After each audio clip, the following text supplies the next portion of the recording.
Bonjour à tous. Docker Swarm en local, folie ou outil de développement insoupçonné. Alors là, niveau titre putaclic, on ne pouvait pas faire mieux. Alors j'avais imaginé d'autres titres, style les 7 features de Docker Swarm que vous ne connaissez pas. La 5e va beaucoup vous étonner. Comment doubler votre salaire avec Docker Swarm en 50 minutes. Mais malheureusement, on va essayer d'aller le plus loin possible du bullshit ici. Et on va rester vraiment axé sur un élément que je trouve surtout très important au niveau de Docker. Et il est représenté par deux mots. Deux mots dans le titre, dans la première ligne, et ce n'est pas Docker Swarm. Je vous laisse chercher. OK. Je pense, vous avez bien compris, on parle de l'aspect local. Parce que je ne sais pas qui d'entre vous utilisez Docker ici au quotidien. Ou quand même quelques-uns, c'est pas mal. Docker Swarm. Ouh là là là là là là, ça s'effondre. OK. Je peux comprendre, Docker Swarm, c'est une solution qui peut être assez complexe à appréhender. Mais ici, on va justement démystifier, on va voir certains concepts qui vont vous permettre de pouvoir l'utiliser facilement dans votre mission, et ce, même si votre employeur ne le permet pas. Oui, parce que bon, oups. Effet démo. Effet démo. Ah, c'est les slides qui ne répondent plus. OK. Tout va bien. Tout va bien, tout va bien. On recommence. Plein écran. Voilà. Alors, que les présentations soient faites, je m'appelle Jonathan Scorels, je fais partie de la société Onirix. On a pas mal de goodies à donner. En fait, non, il en reste un. Mais il reste le principal, c'est l'overboard. Tous les bouquins sont déjà partis. L'overboard peut être gagné à 16h50, vous venez, il y aura une petite tombola pour les personnes uniquement qui auront montré leur fidélité à Onirix en likant la page Facebook aujourd'hui. Donc si vous l'aimez déjà, c'est pas grave, hein, vous la désaimez et vous la réaimez, vous réaffirmez votre amour. Et à 16h50, on sélectionnera un d'entre vous pour repartir en overboard. Et il devra sortir de la salle en overboard. Okay ? Alors, maintenant que les présentations sont faites, on va commencer un petit peu sur le vif du sujet. Et ça va être les 9 premières minutes les plus barbantes, parce qu'on va parler un petit peu de théorie, avec les concepts fondamentaux qui sont derrière Docker. Et avant tout, un petit contexte historique. Alors Docker, c'est une société de base qui a été créée en 2008. Société surtout axée sur le monde du cloud. En 2013, lors d'une conférence Python, ils ont ils ont publié le projet Docker, le projet avec les conteneurs tels qu'on le connaît, et l'ont rendu open source au même moment. À partir de là, Docker a continué à grandir en popularité au fil des années. On a plusieurs alternatives, donc Docker n'est pas le seul acteur au niveau du monde des conteneurs. On a Rocket, qui a été développé par CoreOS et qui est utilisé en production par BlaBlaCar, et on a Runc, qui est développé, maintenu par la Linux Foundation. Alors, en parlant de Runc, ça vaut la peine de parler d'OCI, l'Open Container Initiative, que Docker contribue assez régulièrement, qui est en fait une spécification qui permettrait à terme de pouvoir switcher de technologie de conteneur, je ne veux pas dire à la volée, mais de pouvoir vraiment dire, OK, j'ai un orchestrateur, une fois j'utilise Docker, une fois j'utilise Rocket. Alors on est encore loin de ce stade de maturité, mais il y a vraiment une volonté de casser les frontières entre les technologies au niveau des conteneurs. Alors la question qui pourrait se poser, c'est pourquoi utiliser des conteneurs? Alors non, pas juste pour le CV, non, pas juste parce qu'avec les blockchains, ça faisait partie de Gartner 2017, parce que il y a un certain nombre de problèmes qu'on a pu rencontrer, vous et moi, régulièrement sur nos serveurs, que ce soit en production, en acceptance ou même en dev. Déjà, le contrôle du runtime. Combien de fois vous n'avez pas entendu « Ah, mais ça tourne sur ma machine, cette application ». Oui, mais bizarrement, sur une autre machine, ça ne tourne pas. La cause de ces problèmes-là, souvent, vient du fait que certaines librairies peuvent être différentes entre la machine du développeur et la machine sur laquelle l'application est déployée. Avec Docker, on va vraiment livrer le système, les librairies qui vont avec l'application en même temps de l'application. Un autre problème rencontré souvent, c'est vous vous connectez la première fois sur un serveur d'acceptance, ou allez, on va dire de dev, vous listez le nombre de dossiers, et là, vous voyez la liste de toutes les SQL Server ou toutes les Oracle qui existent depuis la création d'Oracle. Ça, en général, c'est parce qu'on a installé une version. On se dit, ah ouais, maintenant, il y a la nouvelle version, on va l'installer à côté. Comme ça, si jamais on a un backup, ouais, mais finalement, le backup, on va quand même le garder. On ne sait jamais. Et finalement, comme ça, on peut refaire de l'archéologie et comprendre un petit peu par quoi toutes les versions par lesquelles on est passé niveau base de données. Avec Docker, on va résoudre ce problème-là en créant des scripts d'installation. On verra plutôt après, après le vrai terme plutôt que script d'installation. Et comment nettoyer une fois qu'on a utilisé le conteneur. Un conteneur, c'est un peu comme un Pampers. Une fois qu'il est usé, vous n'allez pas le réutiliser, on le jette. Okay. Ensuite, on va avoir de l'isolation.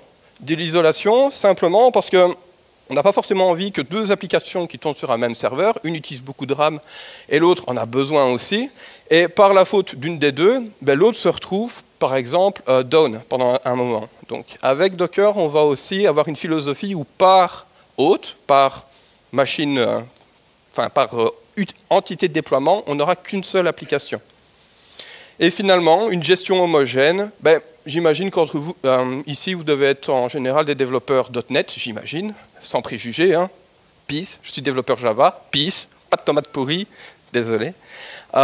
Si vous voulez exécuter une application Java ou .NET, ben, j'imagine que pour changer par exemple le port sur lequel l'application va être exposée, ben, il y a plusieurs configurations possibles qui peuvent se faire. L'avantage avec Docker, c'est qu'on va avoir des méthodes pour abstraire tout ça. Que l'application soit du .NET, du Java, du Python, que sais-je, ben, vous allez pouvoir vraiment changer facilement sur quel port ça expose et comment un petit peu tweaker tout ça. Donc un client commun qui est ben, ici Docker.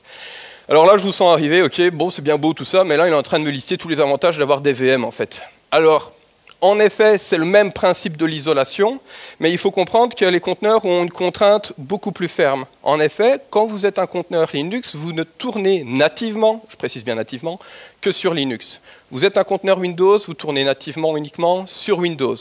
En réalité, parce que par exemple, ici, la machine est une machine Windows et je vais exécuter des conteneurs Linux, quand vous installez Docker sur Windows, il installe pour vous, en vous le cachant, une Docker machine, qui en fait est un petit peu de virtualisation. Ben pour Windows, ce sera par exemple avec Hyper-V. Donc le fait d'être sur Windows ne vous empêche pas finalement de faire du développement vis-à-vis des conteneurs Linux.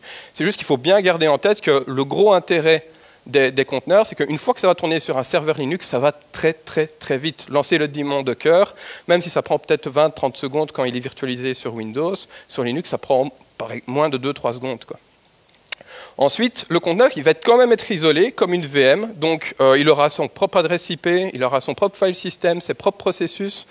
Par contre, les limitations au niveau de la RAM et du CPU seront beaucoup plus soft, dans le sens où ce seront en général des configurations que le langage devra proactivement aller lire. Ce n'est pas comme sur une machine virtuelle où vraiment on virtualise un hardware. Non, ici le hardware reste celui de la machine. Donc il faut quand même faire assez attention à ce niveau-là. Et typiquement, Java était un mauvais élève à ce niveau-là. J'expliquerai peut-être un petit peu plus après pourquoi. Et donc aussi, les conteneurs Linux contiennent un et un seul processus. Alors pourquoi je précise Linux? Parce que dans sa volonté côté Microsoft de réduire son OS à quelque chose de plus modulaire, à l'heure actuelle, les conteneurs Windows, si je ne dis pas de bêtises, font encore tourner 5-10 services en parallèle du processus qui s'exécute à des fins de gestion de lifecycle. Ce n'est pas problématique du tout. Ça ne remet absolument rien en cause sur l'intérêt d'utiliser Docker. Mais voilà, c'est quelque chose à prendre avec des pincettes en fonction de comment vous utilisez les conteneurs. Okay. Un petit peu de terminologie. Après, on arrêtera avec les trucs barbants. Alors, vous êtes développeur. Vous développez une application en écrivant du code. Ce code, vous allez le compiler. Ça va donner votre exécutable. L'exécutable, une fois que vous allez l'exécuter, ça va vous donner un processus. Dans le monde Docker, on a les mêmes principes. Le code, c'est le Dockerfile. Le Dockerfile, vous allez le builder. Une fois que vous l'avez buildé, vous avez une image. Ça, c'est votre exécutable. Et une fois que vous allez runner l'exécutable, donc l'image, vous allez obtenir le conteneur. Au final, donc, le processus. Chose qui est quand même assez intéressante à remarquer, c'est que la composition d'une image, c'est la succession de couches qui rajoutent sur base du kernel ce que l'application aura besoin. Donc, on va reprendre une petite représentation graphique, ici. Alors, on va imaginer qu'en bas, ben, c'est mon kernel, c'est ma machine. Vous avez votre démon Docker qui tourne au-dessus. Alors, on pourrait se dire, OK, mais ça ressemble fort à un hypervisor. Oui et non. Un hypervisor, il tombe, vos VM tombent ici, avec le démon Docker. Il ne gère que le lifecycle quand il faut en démarrer, en stopper un nouveau conteneur. ou du moins qu'on veut interagir avec un conteneur existant. Si le daemon Docker tombe, il est down pendant 24 heures, mais que vous aviez des conteneurs qui devaient tourner, vous pouvez spécifier dans les options du daemon de ne pas forcément tuer les conteneurs, et que les conteneurs peuvent très bien vivre sans leur daemon. Donc il y a vraiment un découplage à ce niveau-là, ce qui en fait une technologie finalement assez légère. Alors, comme je le disais, un conteneur, donc ça va être l'exécution, par exemple ici, d'une application Java, et en fait il va être constitué de plusieurs couches. La première couche, Ubuntu, celle que vous voyez en dessous, ça va être qu'est-ce qu'on va rajouter au-dessus du kernel Linux, parce qu'Ubuntu n'est pas un kernel, hein, c'est juste une distribution de Linux. Qu'est-ce que je vais rajouter au kernel Linux pour avoir une Ubuntu? Donc ça, c'est ma première couche Ubuntu. Ensuite, j'ai la couche Java. Typiquement, si vous connaissez un petit peu Ubuntu, ben, pour installer une application, vous faites apt install quelque chose. Ben là, ce sera l'apt install Java. Et finalement, vous avez votre application que vous droppez dans l'image. Et à l'exécution, ça vous donnera le conteneur suivant. Alors, quelle est encore la différence entre un conteneur et une image? C'est que l'image, c'est l'exécutable. Le conteneur, c'est le processus. Donc l'image n'a rien, on ne peut rien écrire dans une image. Une fois qu'une image elle est buildée, c'est fini. Elle est immuable. Pardon. Le conteneur, à contrario, lui a cette couche en plus qui va permettre à votre application qui s'exécute dans le conteneur de, par exemple, écrire des fichiers temporaires sur son file system. Donc quand on dit que les containers sont stateless, immutables, tout ça, c'est à moitié vrai dans le sens où le conteneur en tant que tel peut être stateful, mais l'image ne changera pas. Et en général, comme j'avais dit, les conteneurs, c'est un peu comme les Pampers. Ben, vu que vous allez toujours reprendre un nouveau dans votre sac, ben, les excréments qu'il y avait dans le précédent, ben, évidemment, lui, vous ne les avez plus. Donc, c'est un petit peu ça la philosophie derrière. OK ? Bon, on a fini avec la partie un peu théorique. Maintenant, on va passer de la mise en pratique. Le but, c'est vraiment d'arriver à Docker Swarm, mais d'abord, je vais rappeler 2-3 concepts pour Docker.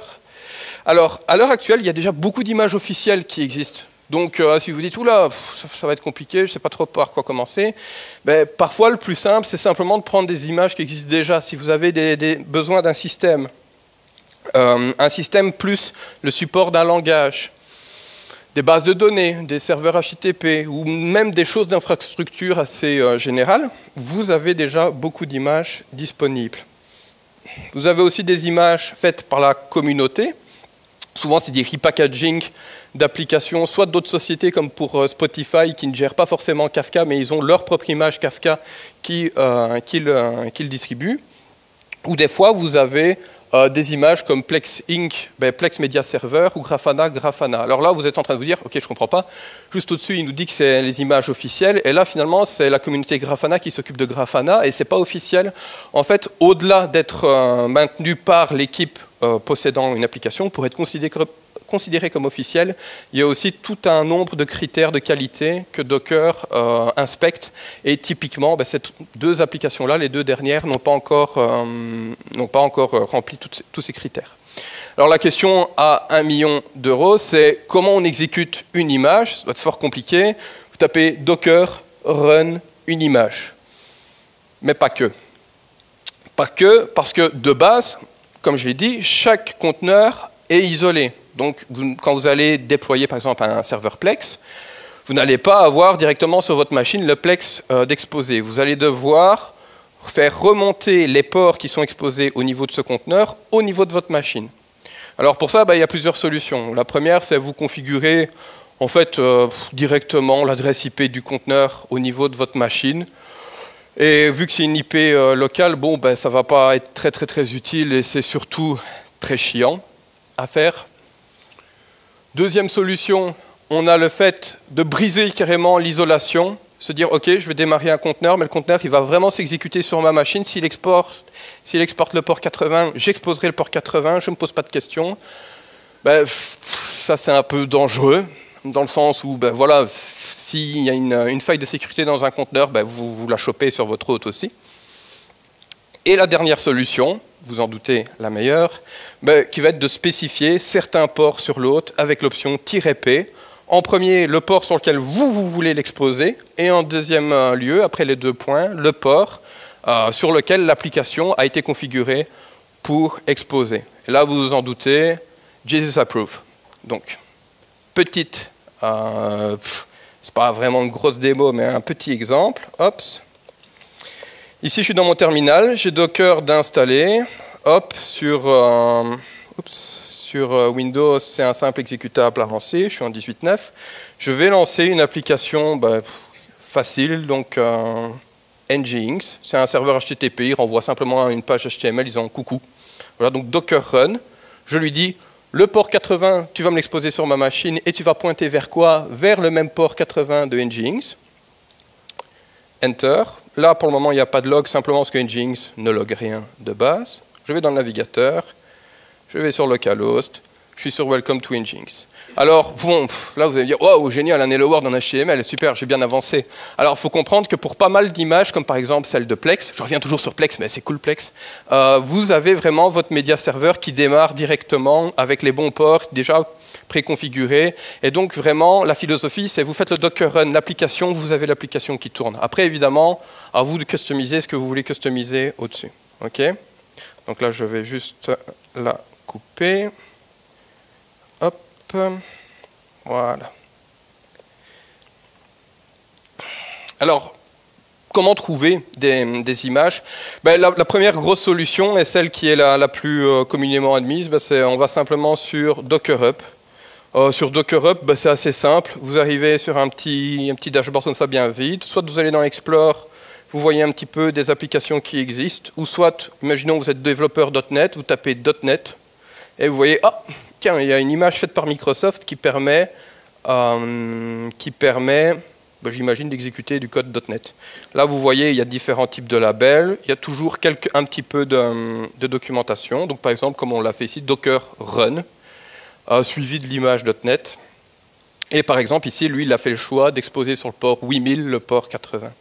Mais donc, après, c'est vraiment à vous d'un petit peu moduler ça. Mais donc, retenez vraiment Docker Run, l'image. Alors, on a d'autres repositories qui ne sont pas forcément très intéressants. Le but de ce slide, c'est surtout de vous montrer qu'il n'y a pas que DockerUp dans la vie. Il y a Quay.io, où on a des projets open source. On a Oracle, où on a tout, sauf des projets open source. On a des registres embarqués. Si votre société, typiquement, vous avez GitLab, Artifactory, ce genre de choses, en fait, vous pouvez activer une sorte de mini DockerUp intégré dans votre Artifactory ou GitLab. Et mieux encore, si vous voulez vraiment vous la péter en société, vous pouvez démarrer un DockerUp en local très facilement avec simplement un Docker Run Registry et en l'exposant sur un certain port. Et donc là, vous aurez vraiment votre petit DockerUp, peut-être pas avec l'interface graphique web, mais où vous pourrez pusher et pouler des images et les partager avec vos collègues.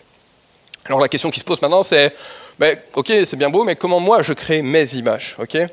Alors, pour ça, vous allez créer un Dockerfile. Dockerfile, vous créez un fichier qui porte le nom Dockerfile tel quel, et à l'intérieur, vous allez écrire quoi? Les instructions pour, sur base d'une autre image, avoir votre application. Donc typiquement, ici, j'ai décidé de démarrer d'une image Ubuntu. Sur mon image Ubuntu, je ne sais pas si vous êtes familier avec Linux et Ubuntu, mais pour installer une application, comme je disais, en gros, on va résumer ça à apt install Python 3. On va imaginer que mon application, je veux du Python 3. Je vais ensuite copier l'application qui sera codée sur mon ordinateur à l'intérieur du conteneur en cours d'exécution et de construction, parce que donc même le fait de construire un conteneur, c'est déjà en tant que tel un conteneur qui s'exécute. Et finalement, je vais juste spécifier le cmd Python 3 conteneur app pour lui dire, OK, ce que je viens de te copier juste à la ligne précédente, quand tu exécuteras le conteneur, tu exécuteras aussi cette application-là. Et pour builder l'image, pas très compliqué non plus, Docker, build. Vous lui donnez un petit nom avec le -t. Pourquoi T? C'est pour tag. Donc my app, par exemple, suivi de point. On va faire le petit exemple. Donc, on va prendre un exemple lié à Python. Voilà, Notepad, Dockerfile. Donc ici, vous voyez le Dockerfile comme je l'avais montré dans les slides. Alors, j'avais abrégé, j'avais simplifié un petit peu pour le apt install. Vous devez faire l'update avant, blablabla, détails techniques.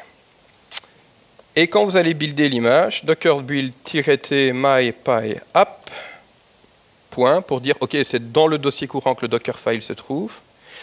Vous avez vu, ça va assez vite. Je vais retirer le mode, le caching maintenant. Parce que donc, quand vous avez buildé une image, s'il voit que vous n'avez rien changé depuis la dernière fois, en fait, il ne va pas s'amuser à tout rebuilder. Donc, c'est pour ça que ça a été très très vite la première fois. Ici, je viens de retirer le cache.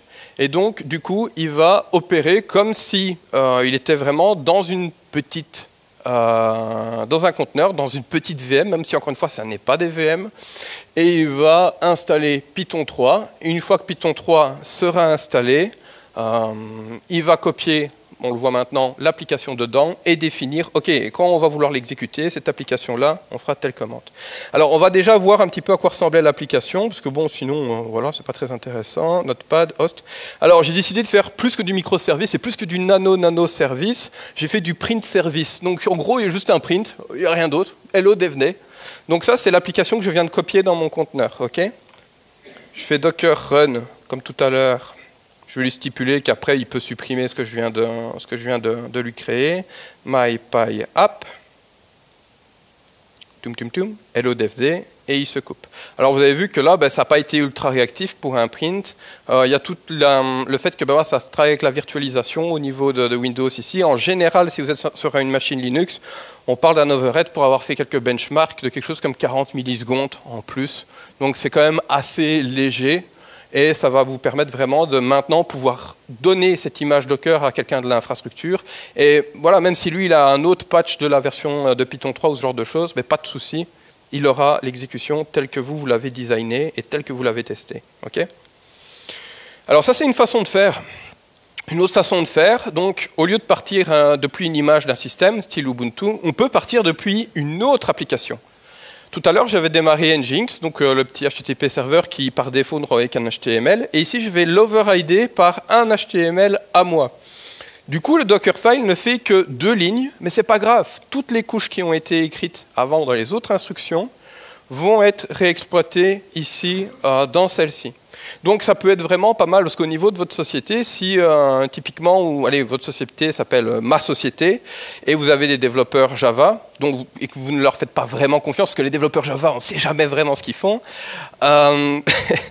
vous pouvez leur donner une image Ma Société-Java, le from Ma Société-Java, et eux vont copier leur jar, donc c'est leur sorte d'exécutable dans ce monde de sorciers, et vous aurez déjà préconfiguré que s'il met son jar dans tel endroit, l'application va démarrer. Okay ? Donc il est vraiment possible de créer des images très génériques à ce niveau-là. Et on va faire le petit démo aussi. Hop, je change de dossier, je mets dans le dossier Nginx, où j'ai un Dockerfile et un hello.html. Si j'ouvre encore une fois le Dockerfile, comme je l'ai dit, simplement j'ai pris un Nginx d'une version particulière et je copie l'HTML. Je vais builder l'image, docker build, -t, on va l'appeler devd celui-là, point pour le dossier actuel. Ça a aussi été assez vite. Alors pour le security warning, c'est pas très grave, c'est juste lié au fait je suis sur une machine Windows et vis-à-vis des permissions, il a un petit peu du mal et donc ils ont pris un choix au niveau de Docker de setter quelque chose qui n'est pas forcément totalement correct, mais qui permet quand même de builder l'image. On voit successfully built. Mais voilà, il y a un petit warning qui apparaît, rien de bien grave. On exécute cette image. Encore une fois, je stipule, tu es en mode Pampers, une fois que j'ai fini, on jette. On va exposer le port 80 et je vais donner le nom de l'application à démarrer, devd. Plouf, pas de log, c'est normal. J'actualise ici. Hello devd, comment vous allez? OK. Donc, et on voit ici l'access log qui a eu lieu. Donc là, en très peu de temps, j'ai pu prendre une image qui fonctionnait, juste insérer ce que j'avais besoin de customiser à tel endroit, un fichier de config par exemple, et puis je rebuild ça et c'est bon. Si vous avez un Jenkins, un TFS, où vous avez des fichiers de config à dropper dans certains dossiers, et qu'une image TFS existe, ça pourrait être aussi simple que from TFS, copier mes fichiers de config dans les bons dossiers, et c'est fini. OK? Yops. Retournez sur les slides. Voilà. Et donc ça, c'est le background suffisant que pour passer maintenant à la partie qui nous intéresse, à savoir Docker Swarm. Okay? Alors, première chose, c'est Docker Swarm. Qu'est-ce que c'est? À quoi ça sert? Alors, Docker Swarm, c'est un outil de clustering. Alors, petit rappel, clustering, vous avez plusieurs machines, vous avez envie qu'elles parlent entre elles, qu'elles puissent s'organiser, que si une tombe, d'autres puissent reprendre son rôle. Voilà, ça va vous permettre ça. Et un orchestrateur de conteneurs. Un orchestrateur, ça va être en mode, OK, c'est bien beau de faire les Docker build et Docker run, j'ai pas envie de faire ça à longueur de journée. Est-ce que tu pourrais t'en charger pour moi, s'il te plaît? Docker Swarm est à même de faire ça. Quand vous avez un Docker Swarm, en fait, vous pouvez du coup avoir des machines de plusieurs types. Des workers qui, elles, vont juste exécuter sans se poser de questions. Et les managers qui, eux, vont gérer et inspecter le Swarm. Alors, quelque chose que j'apprécie énormément avec Docker, c'est qu'ils ont deux points dans leur philosophie. La première, c'est tout doit être simple au niveau des commandes, pas 50 arguments, ce genre de choses. Et la deuxième chose, c'est le fait que tout doit être secure by default. Donc, dès que vous allez taper la commande que vous voyez en bas, Docker Swarm init, elle sera automatiquement, votre Swarm sera automatiquement sécurisé, que ce soit entre les communications ou la configuration que vous allez pusher à l'intérieur. Donc à ce niveau-là, on a vraiment quelque chose qui peut se déployer de façon safe assez facilement. Là, on a une petite représentation graphique simpliste où on a les workers qui gravitent autour des managers et les données internes qui vont être distribuées autour des managers. Et quel est le but? Le but, il est le suivant. C'est que, imaginons qu'on ait plusieurs applications, l'application rouge, l'application orange, verte et mauve. On veut pouvoir les déployer sans devoir se soucier de quelle application va sur quelle machine.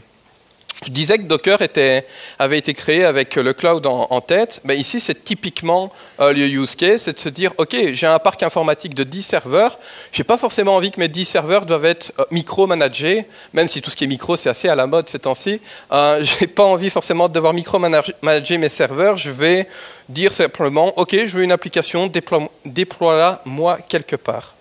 Et là, typiquement, voilà, l'application Orange aura été déployée sur les 3 nœuds du dessus. Et ça peut aussi faire partie de configuration. Et pour arriver à ça, Docker Swarm incorpore, tenez-vous bien, 2 concepts en plus. Donc, pas beaucoup de théorie en plus. Le premier concept, c'est le concept des services. Un service, c'est un groupe de conteneurs d'une même image qui vont partager une même configuration. Et quand vous allez déclarer un service, Docker Swarm, automatiquement, il va faire quoi pour vous? Déjà, premier point, il va chercher des serveurs où il va pouvoir popper votre application. Okay, par exemple, s'il voit que le serveur 1 ne fait rien tourner pour le moment, il va déployer certaines applications sur le serveur 1. Si cette application, durant la nuit, venait à tomber, là, à l'heure actuelle, j'imagine que quelqu'un vous appelle à 3 h du matin en vous demandant de redémarrer le serveur. Docker Swarm, là, pense à votre sommeil et va redémarrer l'application par lui-même durant la nuit. Alors, par défaut, indéfiniment, mais vous pouvez configurer tout ça, lui dire par exemple après 5 fois abandonne ou ce genre de choses. Vous allez pouvoir augmenter le scaling de votre application en une seule commande et effectuer des rolling updates. Pour créer un service, Docker, suivi du nom de l'entité, service, create et l'image. On va faire tout de suite une petite démo. Ops. Alors, pour cette démo, dans un premier temps, je vais couper l'application que j'avais lancée juste avant. Donc, CTRL-C, Docker Stop, Quirky, Leland. Alors, par défaut, il donne des noms aléatoires aux conteneurs. Ici, je vais couper celle-là, voilà. Donc, je vais déjà activer le mode Swarm. Donc, les services et les stacks ne sont utilisables que si vous êtes en mode Swarm. Donc là, vous allez dire, waouh, mode Swarm en pleine démo, c'est un peu chaud. Donc, Docker, Swarm, init, ok. Voilà, on a un mode Swarm. Bon, c'était pas très compliqué. Si vous êtes plusieurs et que vous voulez créer un cluster chez vous pour tester avec vos amis, premièrement, soyez sur Linux, malheureusement, ou utilisez des VM sur Azure, comme ça reste pro Microsoft. Et pour les linker entre elles, sur la première, vous faites Docker Swarm init, et sur les autres, vous copie-collerez simplement la commande Docker Swarm join avec le bon token d'authentification et le sous-réseau, en espérant qu'elle soit sur le même sous-réseau. Normalement, oui, mais voilà. On va créer un petit service, donc Docker, service, create. On va reprendre l'image précédente et à l'instar des conteneurs de tout à l'heure, on va lui dire sur quoi exposer. Donc ici, le port 80. Okay. J'aurais peut-être dû lui donner un petit nom, ça aurait été un peu plus sympa. C'est pas grave. Donc là, il va démarrer un conteneur. On voit qu'il vient de popper en dessous. Donc le service, il a décidé de le noter Lucid Nightingale. Ok, bon. J'aurais aimé pouvoir le configurer, mais maintenant qu'on y est, c'est pas trop grave. Si j'actualise ici, ben, j'ai toujours l'application parce que je viens juste en fait, de créer le service avec la même image qu'avant.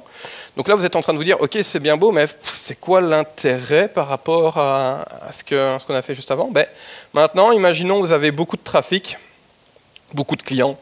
Ben, vous allez dire, OK, ce service-là, je vais le scaler. Donc, Docker Service Scale.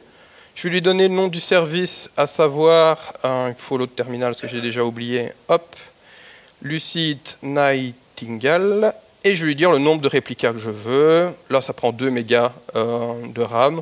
Donc, ça fait quoi, tant qu'à faire? Poum, on en fait popper 8 de plus. Alors là, ce qui est pas mal, on va quand même attendre que ça pop en dessous, sinon c'est pas très intéressant. Ploum, ploum, ploum, ploum, ploum. On voit que la task numéro 5, 7 est déployée, 4, 2, 6, 8 et 3. Okay, désolé pour les flashs. Donc là, on a vraiment 8 instances qui sont démarrées en même temps. On va en couper certaines. Par exemple, on va couper, déjà, pour que ce soit un peu plus clair et que ça flash un petit peu moins, on va revenir à 3. Imaginons qu'on ait moins de clients, voilà, c'est la justification. On revient sur 3 nœuds. 1, 2, 3. Imaginons maintenant le serveur sur lequel le nœud numéro 1 se stoppe. Donc je vais stopper celui qui a l'ID C3DD. Donc c'est lucidnightingale.1. Je le stoppe. Il disparaît. Et là, je vais meubler un petit peu. Parce qu'automatiquement, après 5 à 10 secondes, Docker Swarm, son scheduler, va se rendre compte que, tiens, entre la situation souhaitée et la situation actuelle, il y a une différence. Et je repop 1. Je repop un point 1, mais cette fois-ci plus avec l'ID qui suit, à savoir le C3DD, mais par un M7W6. Donc comme je le disais, là le principe des gardes de la nuit, ça existe encore, hein, il est possible de temps en temps de devoir travailler la nuit, mais vous êtes relativement tranquille, il y a vraiment du redémarrage qui est fait pour vous, pour ce genre de choses. Ok, et chose aussi très intéressante, c'est que derrière la scène, à chaque fois que je fais une requête, et quand Docker juge nécessaire, il va load balancer les requêtes vers les 3 sommets. Donc vous allez aussi avoir un load balancing intégré directement pour vous. Vous n'allez pas devoir configurer en plus un load balancer ou ce genre de choses. Ok ? Ops. Donc pour revoir ça de façon un petit peu schématique, on a déclaré 3 réplicas Nginx et Docker Swarm s'est occupé d'assigner à 3 nœuds, ou peut-être le même si jamais il y en avait qu'un seul, ce n'est pas une contrainte, 3 tasks, Nginx 1, 2 et 3. Et pour chacune de ces tasks, il aura créé des conteneurs derrière pour pouvoir exécuter l'application. Okay ? Alors, au niveau du load balancing, comme je disais, c'est géré pour vous. Mais quelque chose qui est super intéressant, c'est imaginons, on se fait un swarm tous ensemble. Je crée un service avec 8 réplicas, et ces 8 réplicas sont évidemment au maximum distribués sur 8 d'entre nous. Okay ? On va imaginer qu'on ait une centaine. Que se passe-t-il si une requête arrive sur les 92 autres? Eh bien, en fait, elle sera redispatchée vers les bons membres du swarm. Et quand je dis dispatcher, on ne parle pas de redirection HTTP bien lourde où il faut les gérer. Non, non, non, c'est vraiment au niveau réseau. Vous allez faire votre requête, vous n'allez rien voir changer au niveau de l'URL, tout ça, mais vous allez recevoir une réponse, par exemple, du nœud numéro 1 ou du nœud numéro 2. Et ce, même si la requête était au niveau du 3. Okay. Ça clôture les services. Donc, comme vous avez vu, ce n'est pas très compliqué. Docker Service Create, le nom de l'image. Vous la configurez comme un conteneur, si vous avez besoin de port-p. Et maintenant, on va passer au stack. Et là, les stacks, c'est beaucoup plus simple. Plus simple parce que c'est simplement un ensemble de services. Avant, on configurait et on créait les services en ligne de commande. Ici, en fait, on va décrire tous les services sur base d'un fichier YAML. Alors, pour ceux qui ont déjà joué avec Docker Compose, qui a déjà joué avec Docker Compose ici?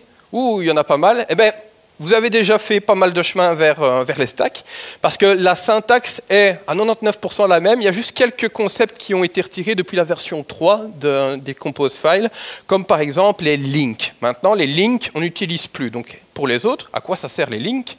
Les links, c'est pour qu'une application puisse en appeler une autre sans devoir faire plein de cheapos au niveau de l'adresse IP. Typiquement, ici, j'ai 2 services. Le premier service, c'est une application qui expose une API REST, le CRUD, tout ce qu'il y a de plus classique. Et la deuxième, c'est une DB, une Postgre en 968. Okay ? Je peux configurer l'application, le service numéro 1, en lui spécifiant dans l'URL le hostname que j'ai surligné, wishlist_db, qui est en fait simplement le wishlist underscore db du nom du deuxième service. C'est assez puissant, parce que du coup, ça vous permet vraiment de ne même plus devoir vraiment vous ennuyer au niveau des adresses IP et tout ça.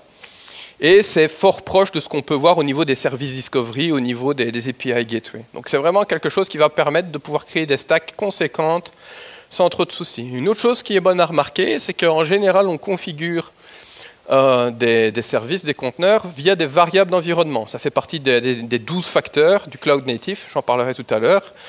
Et Docker utilise vraiment ça à plein escient. Donc si vous avez un framework, je ne sais pas en .NET comment ça se passe, mais typiquement en Java, on a le framework Spring Boot qui est capable de lire les variables d'environnement directement. Ça peut vraiment vous aider en temps de déploiement. Et pour déployer une stack, Docker, stack plus service, cette fois-ci, on deploy, on lui donne le compose file, que vous allez nommer par exemple comme ça, mais ça peut être un nom très arbitraire, et lui donner un nom de stack. Alors pour la démo ici, je vais en faire une en fait, qui est tirée des samples de Docker, à savoir la voting app. Alors la voting app, c'est très simple, c'est une élection entre deux parties. Pour le cas, c'est partie chien ou chat, pas très compliqué, qui est exposée en Python. Le Python, l'application Python va aller écrire dans une Redis, une queue.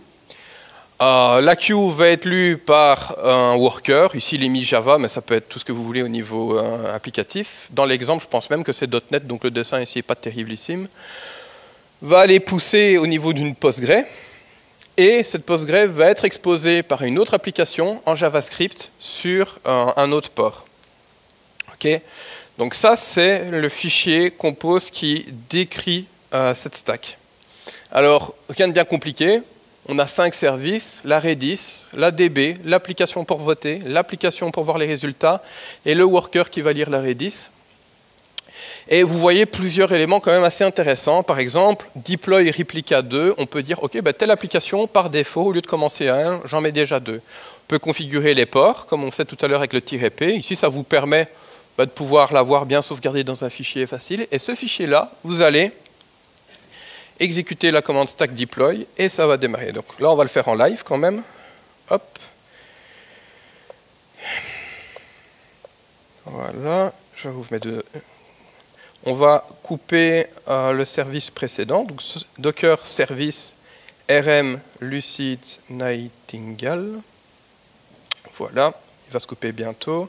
Il y a toujours un petit peu de latence, c'est lié typiquement au scheduler qui regarde toutes les 10 secondes s'il n'a pas quelque chose à exécuter ou quelque chose ainsi. Donc là, ici, on va aller au niveau de la stack. On a le compose tel que je l'ai montré. Un petit peu plus complet à l'intérieur, mais de toute façon, tous les exemples ici sont sur un projet GitHub que je vous donnerai le lien à la fin, dont vous aurez le lien à la fin. Donc Docker, stack, deploy. On va donner un compose file, le Docker compose YAML. Et on va lui donner un nom de stack qui va préfixer tous les services qui vont être créés. Donc là, je meuble, les services se créent, et à mesure que les services se créent, en dessous, les conteneurs associés vont aussi se créer. Je vais attendre un tout petit peu le temps que l'application de vote est bon, l'application de résultat est bon, ok. Donc maintenant, si je retourne dans mon navigateur, hop, je vais sur localhost 5000, je vois l'application où je peux voter. Sur le port 5001, les résultats de l'élection avec le fait qu'il n'y ait pas encore de vote pour le moment. Je vais ouvrir un navigateur privé, parce que sinon il y a des petits soucis au niveau du cache. Voilà. Sur le port 5000, on va voter, je vais copier-coller ça comme ça, hop. Voilà, pour les chats. Un petit vote pour les chiens. OK. Et un dernier pour l'exemple, pour les chats. OK. Donc là, bon, rien de bien phénoménal, si ce n'est qu'on peut constater que ben oui, entre l'application d'entrée, celle où on votait, la Redis, le worker, l'ADB et l'application de visualisation, il y a bien eu les connexions qui sont faites entre les 5 sous-applications. Donc c'est assez pratique, adapté autrement. Imaginons que vous avez un environnement de développement à votre boulot avec 2-3 DB, 4-5 serveurs et ce genre de choses. Ben, en 8-9 services, vous pouvez avoir votre compose file constituant tout ça, qui reprend tout ça. Okay. Mais là où c'est super intéressant, et c'est un petit peu à l'image de ce que je disais juste avant, c'est qu'on a le load balancing qui est offert pour nous. Donc si vous regardez le container ID qui répond à la requête, je vais actualiser... Attends, c'est marrant, maintenant il reste sur le même. Bon, c'est que pour une raison, effet démo, voilà. Il a décidé d'arrêter de... Ah oui, attendez. Peut-être actualiser, B4, ok, toujours. Hop, on va lancer ici, sur navigation privée, voir si ça change quelque chose. F0, ok, bon. Il load balance pas toujours forcément. J'ai déjà remarqué ce genre de comportement, c'est typiquement si le premier a eu le temps de répondre à la requête, au lieu d'en déranger, de réveiller un deuxième, il reste sur le premier, mais soit. Et on peut, du coup, vu que la stack a déployé des services, refaire les commandes de tout à l'heure. Donc si maintenant vous ne voulez pas 2, mais 10 applications pour voter, alors il faut juste que je fasse quand même attention à la RAM, parce que donc une application de vote, ça prend 60 mégas et j'ai que 2 gigas, ok.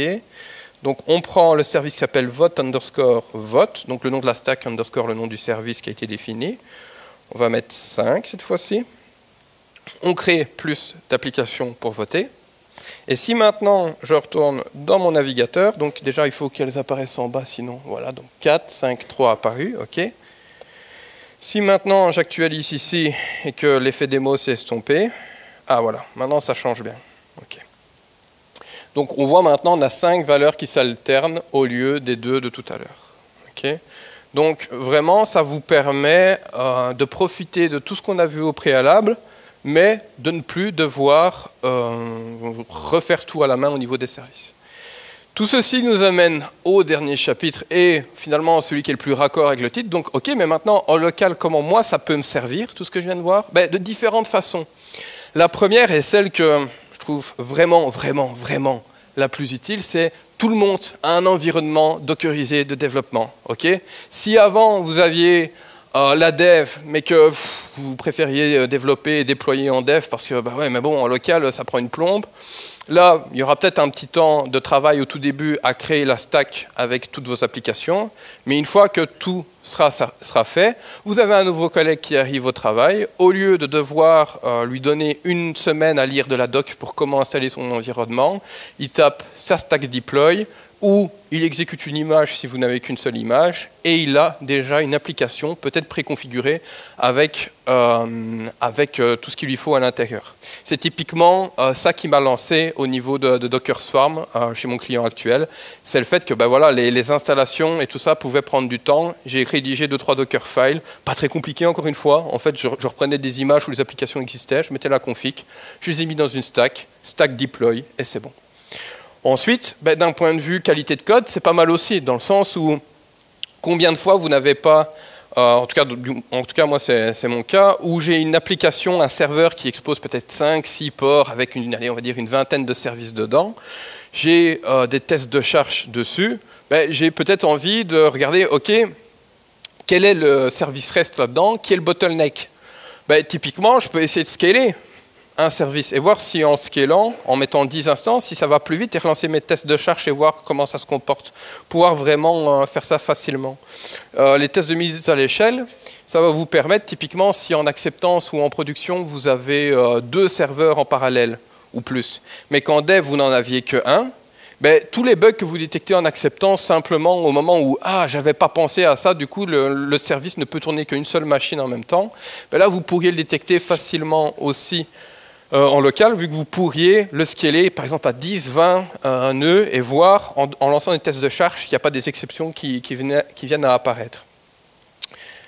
Et finalement, et ça c'est vraiment personnel, mais pour moi ça a été le vrai coup de foudre avec Docker pour cette raison-là, c'est au niveau, si vous êtes proactif au niveau de autodidacte, si vous aimez bien apprendre de nouvelles technos, tester des nouvelles versions, ça va vous faire gagner un temps de malade, dans le sens où une nouvelle version de tel Elasticsearch vient de sortir, Docker Run Elasticsearch, la nouvelle version.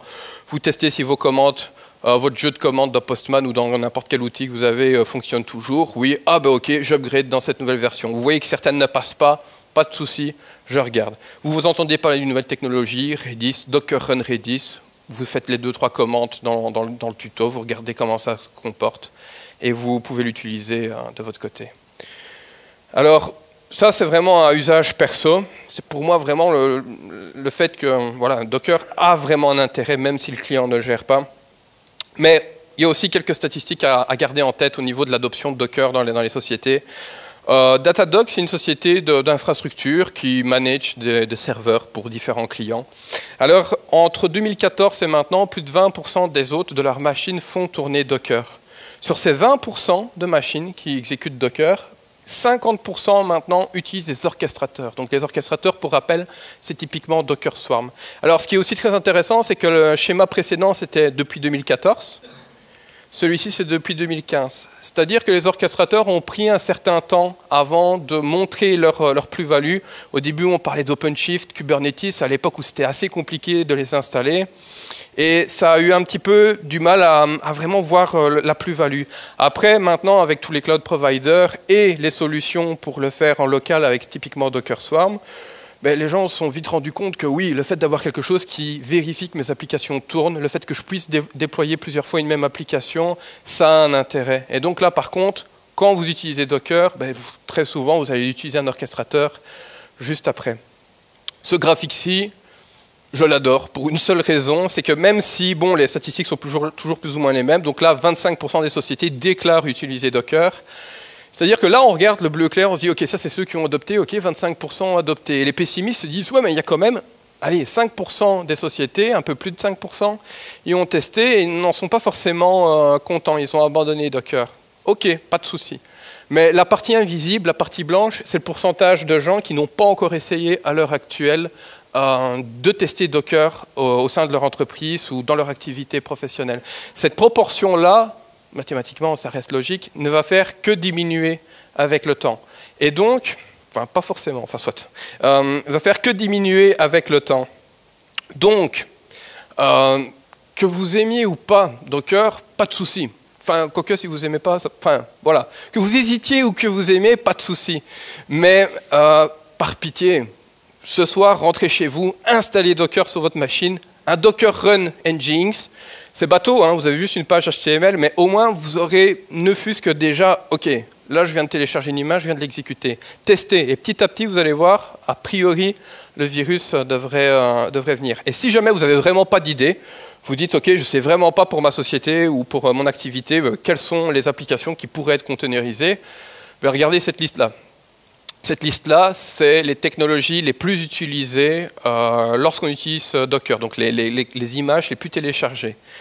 Ben, typiquement, Nginx en premier, bon, ben, ça c'est pas difficile à comprendre, hein, tous ceux qui font des démos Docker ben, utilisent Nginx, donc d'office, ben, c'est le premier.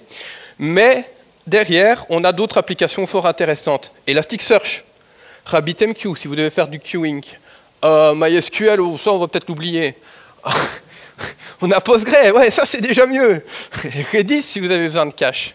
Ces applications-là, si vous les utilisez de temps en temps, d'un point de vue professionnel et tout ça, ben, la prochaine fois que vous trouvez votre manager, dites « Tiens, tu as déjà testé, ou quelqu'un a déjà testé la nouvelle version de Postgre ?»« Bah, non, c'est pas trop. »« Ah bah attends, Docker Run Postgre, vous lui montrez. »« Tiens, et tu l'as installé ?»« Bah non, juste utiliser Docker. » Et normalement, l'intérêt de pouvoir popper des applications comme ça plus rapidement est assez direct, quoi. En conclusion, plutôt technique, Docker, c'est une technologie immature. Quand quelqu'un vous posera encore la question piège, non mais Docker, c'est vraiment prêt pour la production? T'es vraiment sûr, Docker, c'est prêt à passer en production? Oui, il n'y a pas de, je sais pas, oui peut-être Spotify ou Netflix, non, oui, c'est prêt à partir en production, pas de souci, c'est vraiment quelque chose que vous pouvez assumer à 100%. Par contre, si vous vous dites, ah ouais, donc là, let's go, je rentre chez moi et je lance Docker Swarm en production, tout ça, ouais, moyen, dans le sens où Docker Swarm est un orchestrateur super facile à mettre en place. Pour faire des POC, des démos, c'est génialissime. Pour aller plus loin, faire de la production, avoir vraiment un contrôle fin, on va souvent voir le petit monsieur là, tout au fond, Kubernetes, alternative développée à la base par Google et qui est aussi open source maintenant, qui est allez, je veux dire, vraiment le produit le plus mature au niveau de l'orchestration pour la production à l'heure actuelle. Le problème, c'est que là, pour l'installer rien qu'en mode démo, ça prend 2-3 heures. Et pour l'installer réellement, en fait, vous ne le faites pas. En général, vous allez sur un cloud provider, vous allez sur Azure, sur AWS, sur Google Cloud, et vous créez un cluster. Pour certains clouds, les frais de gestion d'un Kubernetes peuvent être assez réduits, donc ça vous donne un ordre d'idée que ça peut être testable quand même. Troisième point, ben oui, certains frameworks ou logiciels sont mieux adaptés aux conteneurs que d'autres. Typiquement, Java, avant un certain patch de sa version 8, avait des gros soucis avec Docker, parce qu'il regardait la RAM dispo au niveau de la machine, d'un point de vue hardware. Mais comme un conteneur lui donnait la vraie info, il disait « Ok, sur le serveur, je vois 100 Go de RAM, génial, je peux utiliser 100 Go de RAM. » Le problème, c'est que l'orchestrateur, il vérifie aussi que vous ne dépassez pas certaines limites. Et donc, s'il voit que vous dépassez, par exemple, on imagine, vous avez configuré 500 mégas, ben, il va se faire killer, ok ? À partir de ce moment-là, les applications Java, avant ce patch-là, n'étaient pas forcément bonnes à déployer sous Docker. À l'heure actuelle, vous avez vu, Docker open source depuis 2013, on parle de 5 ans, voire même bientôt 6 d'écart. Voilà, il n'y a plus de langages qui ne sont plus adaptés. C'est juste que si vous avez certaines applications que vous utilisez, ben là c'est toujours bon de se dire, ok, entre Kibana, Elasticsearch et Grafana, entre Kibana, Greylock et Grafana par exemple, lequel pourrait être le mieux containerisé? Et là, clairement, on voit qu'il y en a qui sont un petit peu plus faciles à utiliser que d'autres. Pour aller plus loin, un autre point au lieu de Kubernetes, c'est les 12 factors et le cloud native. Alors non, c'est pas juste du buzzword, c'est pas juste un truc inventé pour Gartner non plus.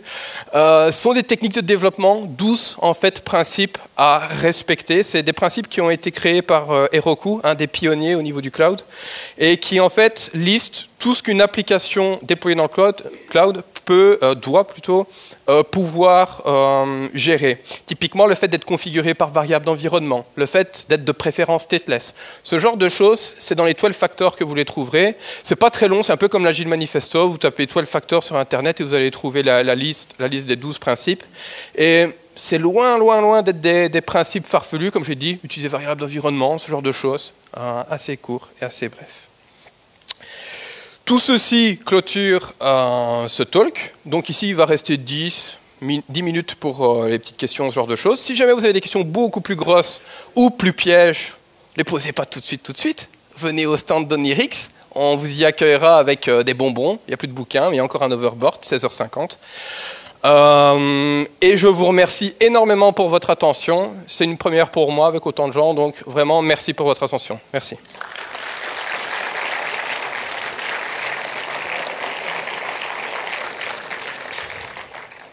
Y a-t-il des questions? Allez, soyez pas timides comme ça. Non, mes collègues, non? Des questions un peu pourries, là. Les trucs qu'on sait que je gère un peu moins, là. Hein? Non?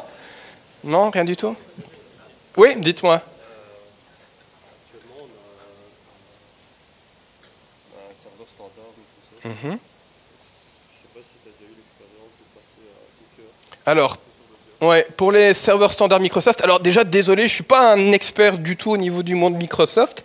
Par contre, si tu parles, mais je ne sais pas si c'est de ça que tu parles, mais voilà, on va essayer. Donc la question de monsieur, pour ceux qui n'ont pas entendu, c'est dans le monde Microsoft, typiquement, imaginons que vous voulez migrer des serveurs, j'imagine, je ne suis pas un pro Microsoft IIS, est-ce que c'est possible?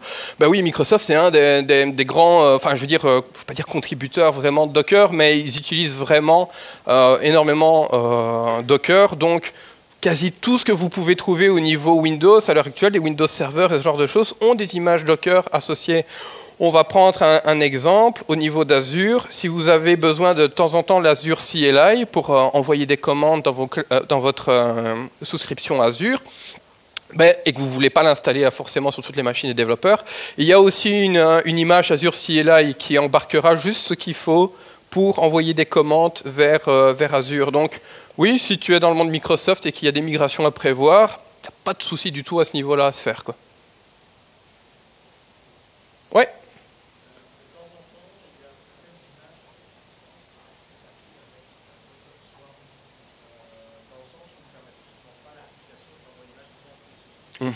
Oui, tout à fait.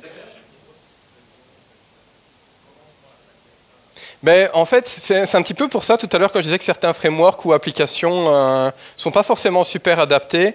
On va prendre un sujet que j'adore, c'est les DB distribués. Donc une DB qu'on peut dire, OK, je veux 10 réplicas de ma DB distribuée, et ils doivent se connaître automatiquement entre eux, et donc se parler, se connaître entre eux. Ben, typiquement, pour avoir pas mal investigué sur le sujet, mais en fait, ça dépend d'une techno à l'autre. Parce que, imaginons que tu utilises Apache Inite, qui est une key store value distribuée.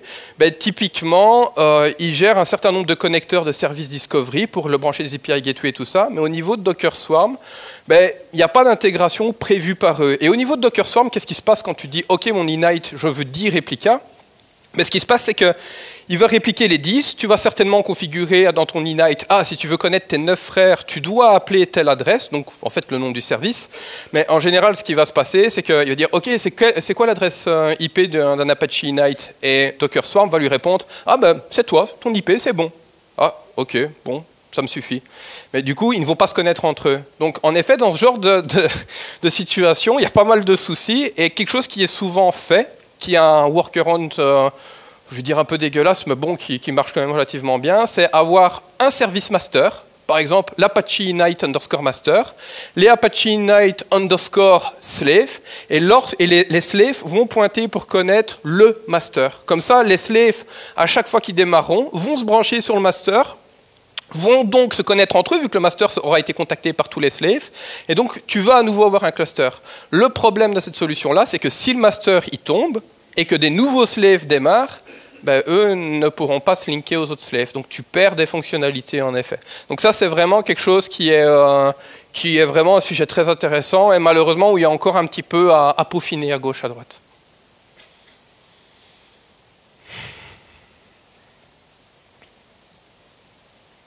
Bon, et bien merci.